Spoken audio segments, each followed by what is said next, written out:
When the universe was forged from the turbulent coalescence of light and darkness, of order and change, the original spirits came to be.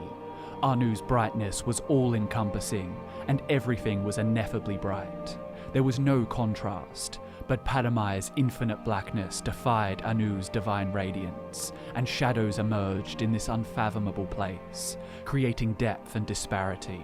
Suddenly new concepts sprang into existence: time and proximity, physics and conflicting ideas. The Atada, or original spirits that were born from this interplay of light and darkness, began to find their places in the universe. Some embraced Anu's incandescence, others took shelter in Padamai's umbra.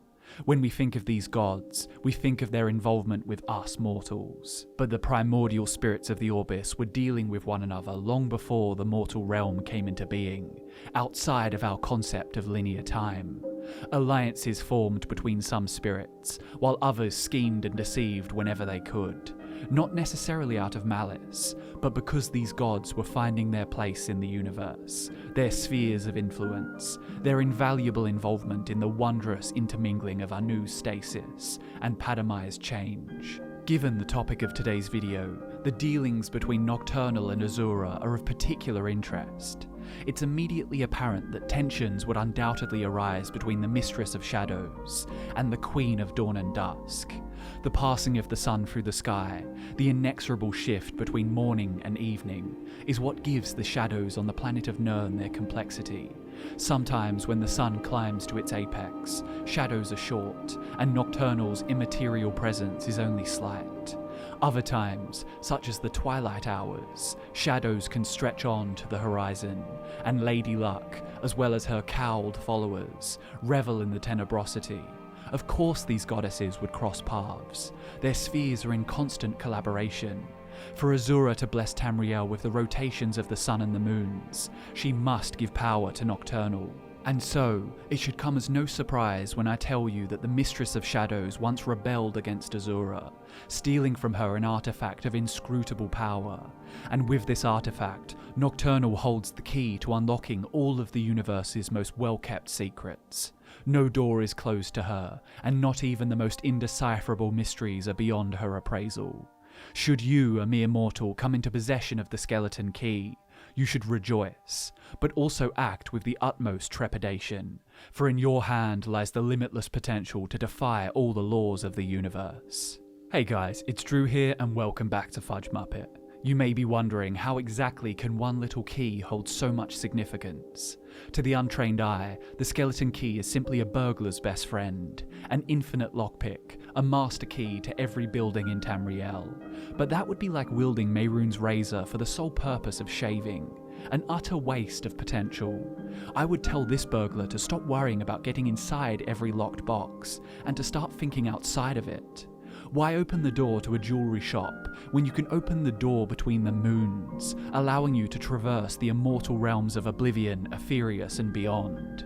In this video, we're going to discuss the true purpose of the skeleton key and its significance to the gods. The Nightingale Carlia says this about the artifact in question: the key isn't only restricted to physical barriers. All of us possess untapped abilities, the potential to wield great power, securely sealed within our minds. Once you realize the key can access these traits, the potential becomes limitless, and her explanation is as ambiguous as the one I've already given. To properly understand this so-called potential, we need to study the mythology of the Khajiit and the many spirits that make up their unique religion. The cats Anur and Fadamai mated, and had 3 litters. The kittens of the last litter are the most significant to this discussion. In this litter there was Nirni, Azura, the moons and their motions, and finally Lorkhaj. Lorkhaj's birth was a complicated one, as Anur had not wanted any more children, but he'd caught Fadamai while she was in labour. Fadamai fled to the Great Darkness to finish giving birth, where Anur could not find her. But as a result, Lorkhaj's heart was filled with the Great Darkness, and this Great Darkness took the name Namira. To protect her children from Anur's anger, Fadamai set the moons in their motions, and the lunar lattice was thus created.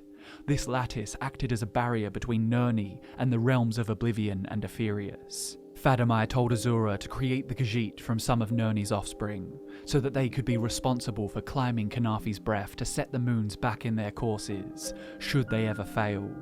So Azura is clearly a god with an immense amount of responsibility, by creating a race to guard the lunar lattice, and because she is the matron of the dawn and dusk, the security of the mortal realm is entirely under her control. Therefore, Azura is the keeper of all gates and keys, all rims and thresholds. Were any of these keys to fall into the wrong hands, the entire fabric of the Orbis would be at risk.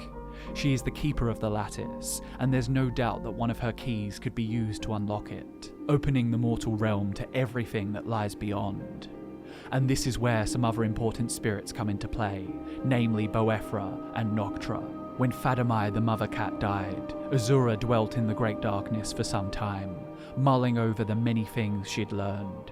Lorkhaj was born in this darkness, and was thus tainted by it. But when Azura mourned her mother's passing, she noticed that the darkness was afraid of her tears. Azura used the power to quell the emptiness, even if only for a short while, and she found Lorkhaj. He was broken and bleeding, and there was a hole in his chest. But the great darkness was still in his blood, and it filled the hole where his heart had been.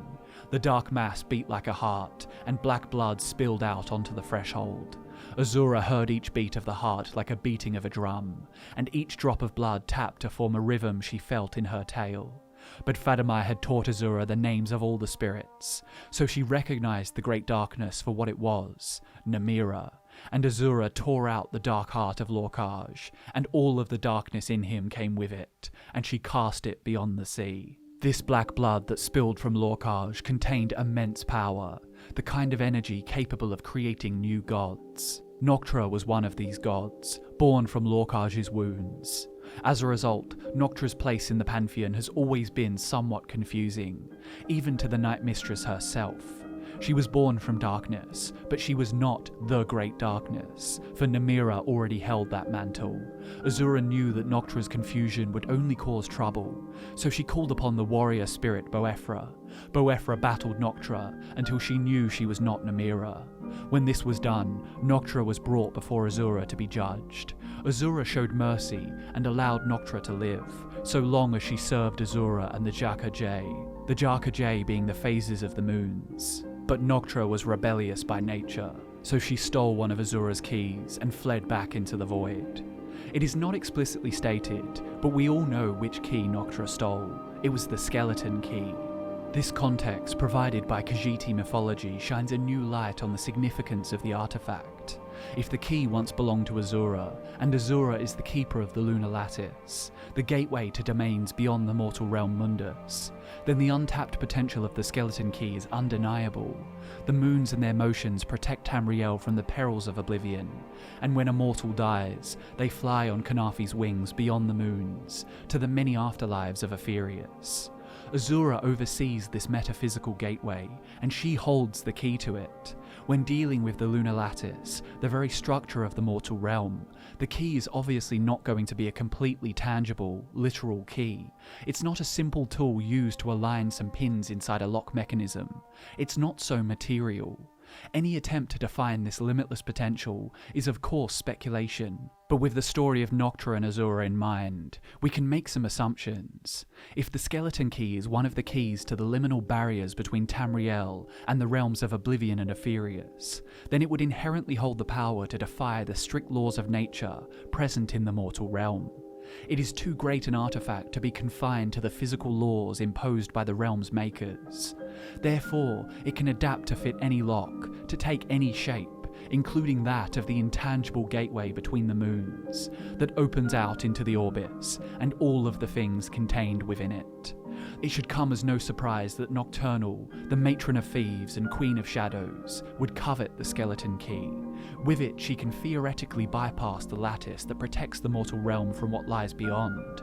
Who knows, it could even have the power to open gateways to all the realms in the universe.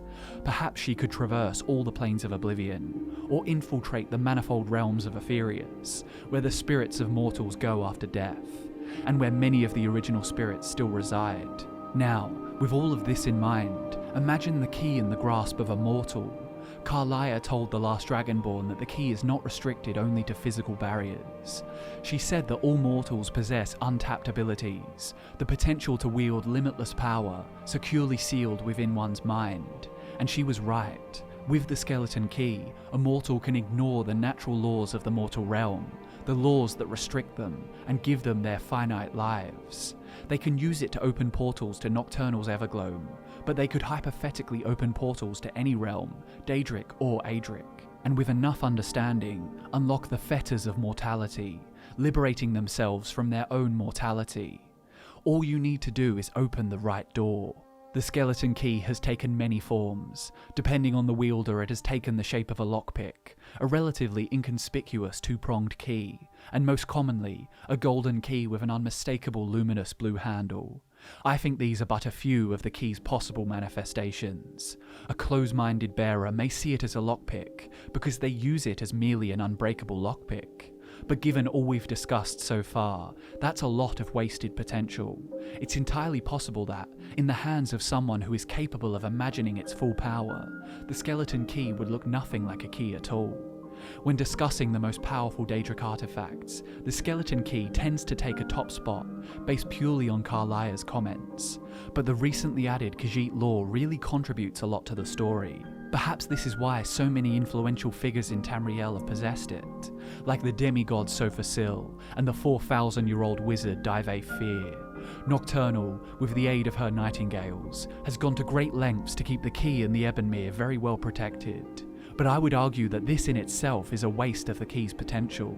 Maybe Nocturnal herself, the owner of this artifact, hasn't truly come to realise the extent of the key's dormant potential. Surely, if it is as strong as we've speculated, someone will claim it and take advantage of it. Not simply to open lockboxes and steal valuable gemstones, for gold is worthless in the immortal realms beyond the moons, but instead to take the universe by the reins, and to become the new keeper of all gates and keys, of all rims and thresholds. And there you have it, guys. I hope you enjoyed the video. Thanks so much for watching. My name is Drew, this is FudgeMuppet, and I'll see you in the next one.